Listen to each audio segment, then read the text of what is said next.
Hi, I'm Charles Gauthier, President and CEO of the Downtown Vancouver Business Improvement Association. We're proud to sponsor the Coping with COVID-19 daily podcast series this month and hope you've enjoyed the great video content produced by Business in Vancouver. I know that my team and I have found this series informative and helpful. Please help support our local businesses during these very challenging times. Whether it's buying a gift card from your favorite retailer or treating yourself to takeout from a local restaurant, your support is so important right now. Thanks, everyone, and stay strong. I'm Tyler Orton, and before we get to today's interview, here's some of the top stories that BIV is following. Businesses banking on Ottawa's 75% wage subsidy are set to receive their first payments on May 7th. The $73 billion program launched this morning, attracting 10,000 applicants within the first 5 hours. And fallout from the pandemic is projected to deliver a $5 billion deficit to BC's budget. That's according to a new report from RBC. Economists at the bank also predict lost revenue will reach $3 billion during the fiscal year due to less tax income. That's it for today. Now for our interview. So we've spent the past few weeks delving into how COVID-19 has been creating new economic reality for businesses here in British Columbia. Now it's time maybe to examine virtual reality, especially important here on the West Coast, where the intersection of technology, gaming, and entertainment sectors created a very unique VR ecosystem. We have a new State of the Industry report that dropped earlier this month, and joining us today, it is Dan Burgar. He is co-president of the Vancouver VR AR Association. Dan, thanks for joining us on the show. Thanks for having me, Tyler. So maybe before we dive into the report, maybe I can kind of gauge where things are right now as you speak to people anecdotally, but do you anticipate that maybe the pandemic, it could present maybe a turning point for industry as people have to think about innovative ways to engage in business, as well as maybe look for entertainment things while relying on physical distancing measures that are in place? Absolutely. Yeah, I think this is a time for VR and AR to shine. We're seeing, conferences and events be shut down, and we're not too sure how long this is going to be. So we've seen, organizations have to look at Zoom, opportunities within Zoom, and then we're also seeing conferences in VR. So I attended a conference, Laval Virtual, through a virtual reality headset last week, and that was quite interesting. There's still a lot of kinks to it. It's not perfect yet, but I see the opportunity within, being able to connect with people virtually. What was the VR conference like for you? Just maybe paint a picture for all of our viewers and listeners. Yeah, it was really interesting. You actually felt like you were in a room with a bunch of people. The people, represented, they were in more of an avatar kind of looking state, but it still felt very real to me. And it felt like the personal connections that you get through live events.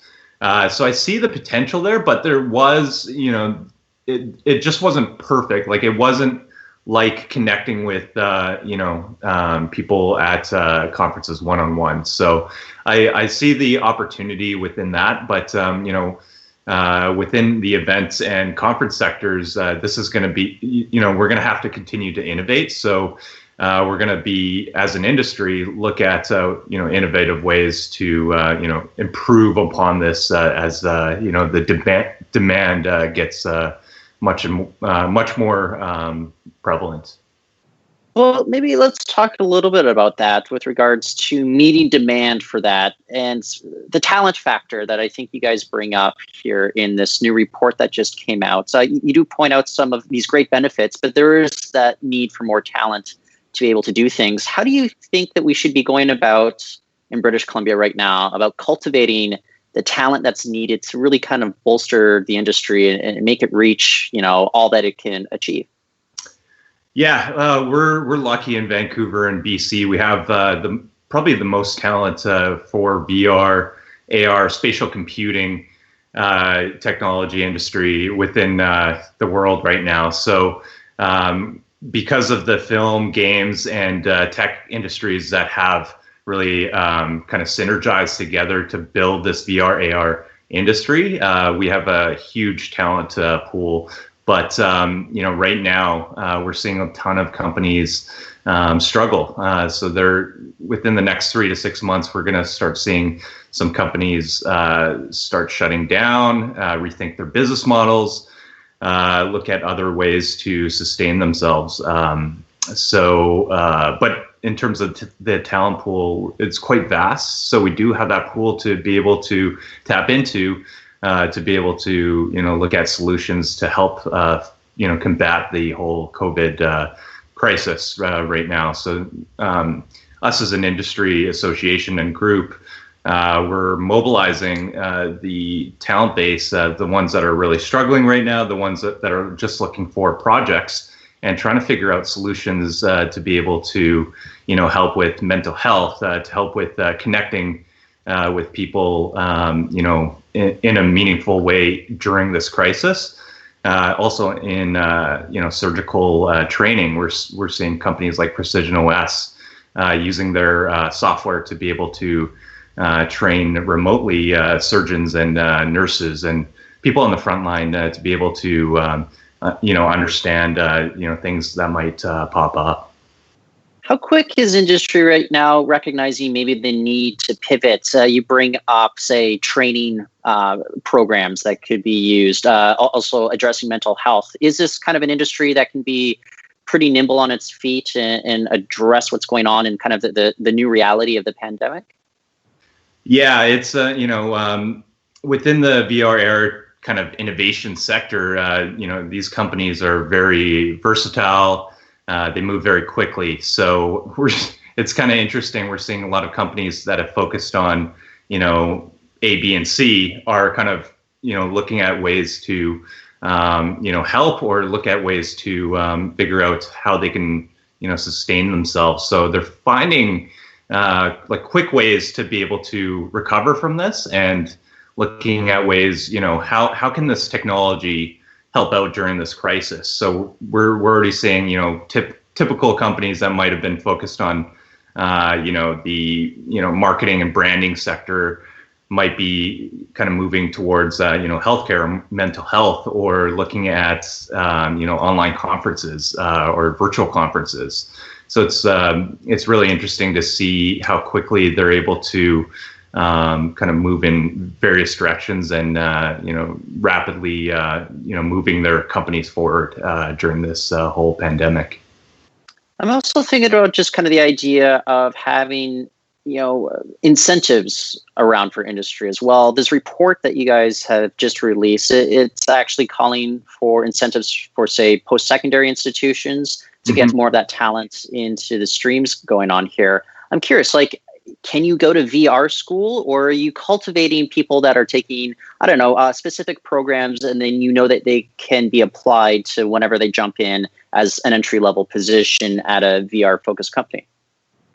Yeah, we're seeing a lot of schools being very innovative, within, learning how to develop and code within VR and AR and to build these virtual environments. So we're seeing Vancouver Film School, a great example of that. They're looking at rapidly, building up the talent base. They already have the foundational components within film, animation, and visual effects to be able to kind of take those skill sets and apply to virtual reality. And it's not just, on the entertainment sectors. It's really on how can this technology be a practical solution for the future. So, the training sector, healthcare, ways for, people to connect on a more holistic level. I see those are some of the problems that these, post-secondary institutions are looking at. And, BCIT's offering virtual reality and augmented reality programming as well. I'm not too sure exactly how they're dealing with it during this whole pandemic, but I assume that everything is being done via Zoom or through VR, AR classes through the headset. Well, one of the other things, and I think it's interesting because you bring it up in this report here, you're calling for the creation of, like, say, a physical facility to help early stage companies. I think we probably will have to adhere to some social distancing for the near future, but further down the road, what do you think maybe a sort of physical location could bring to the industry, especially if early stage companies can kind of rub elbows with each other and get to know people that are, within the game here in Vancouver? Yeah, I think that's very important because, when you look at VR and AR, there's a lot of devices that you need, and they're not always super inexpensive. So what we had kind of envisioned with the physical space, before this whole pandemic happened, was a big space where all startups can be able to access different tools, mentorship, and also being able to use different equipment and high-end software to be able to build solutions together too. So we kind of had this idea where we'd have a lot of these companies rubbing shoulders with each other and bouncing ideas and off each other, and then also being able to look at tackling various problems and projects together.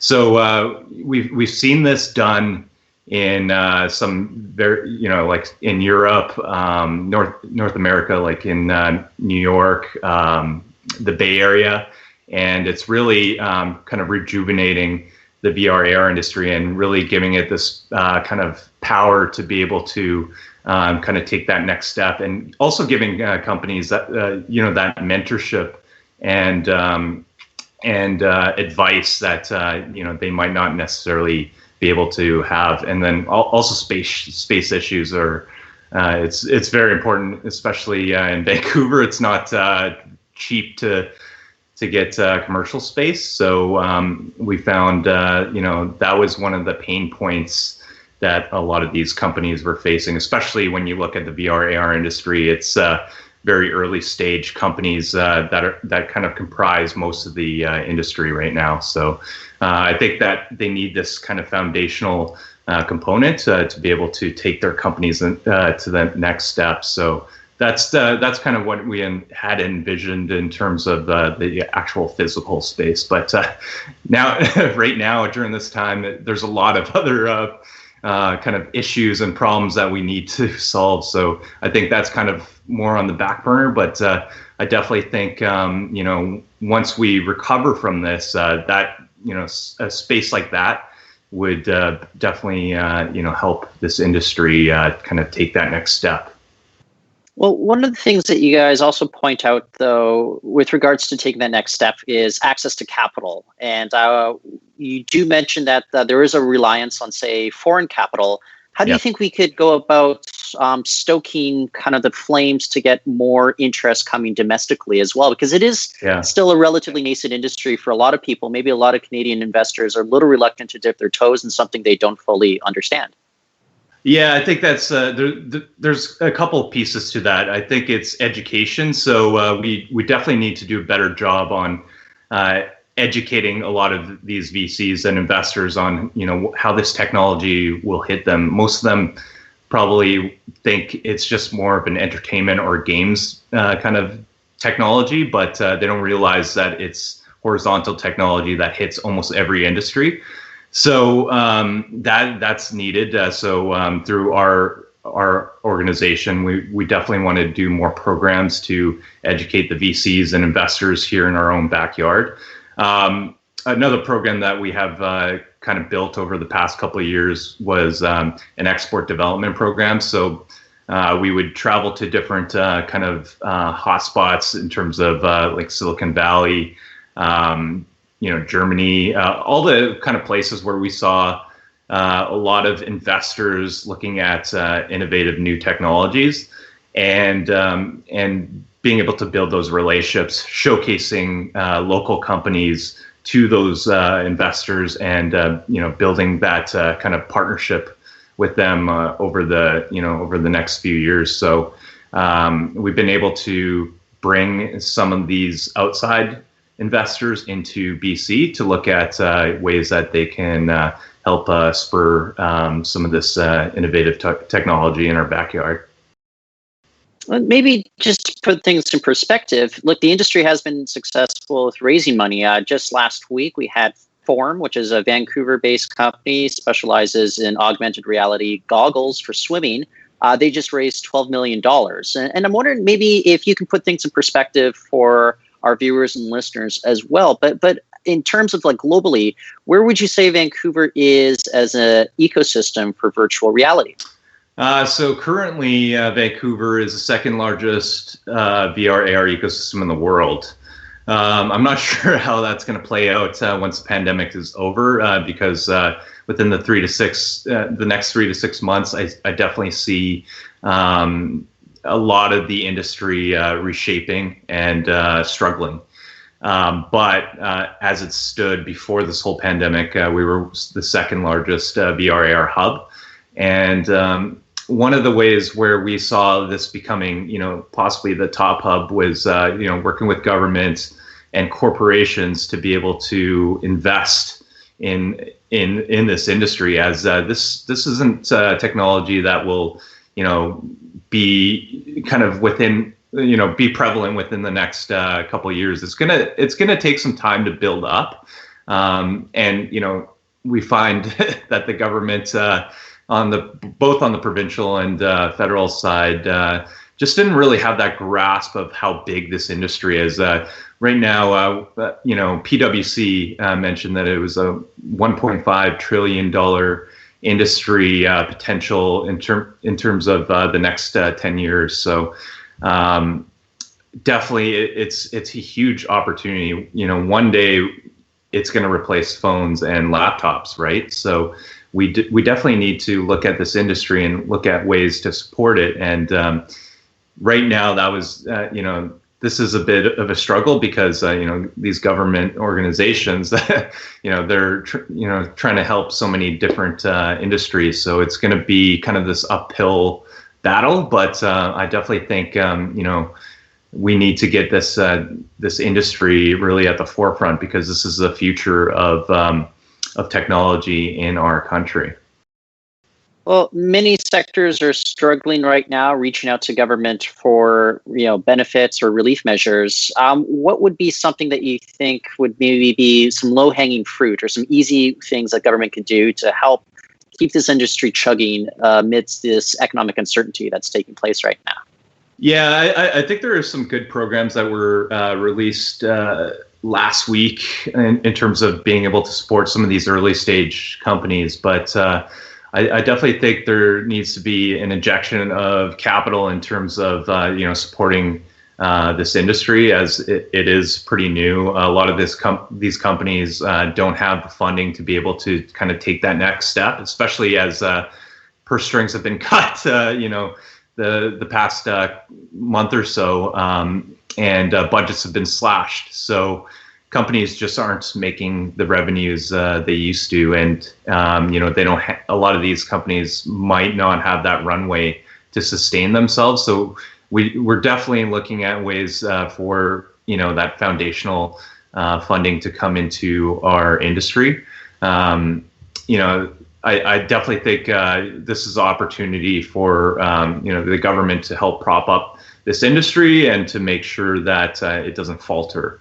And I think the governments, the government organizations, both on the provincial and on the federal level, they are looking at supporting, but it's on us kind of as an industry to kind of push that message forward.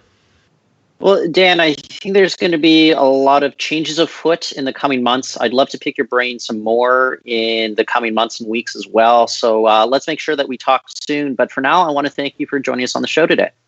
Thanks for having me. Appreciate it. That's Dan Burgar. He is co-president of the Vancouver VR AR Association. And that's it for the show today. We're going to be back again on Tuesday. For now, I want to thank everybody for tuning in.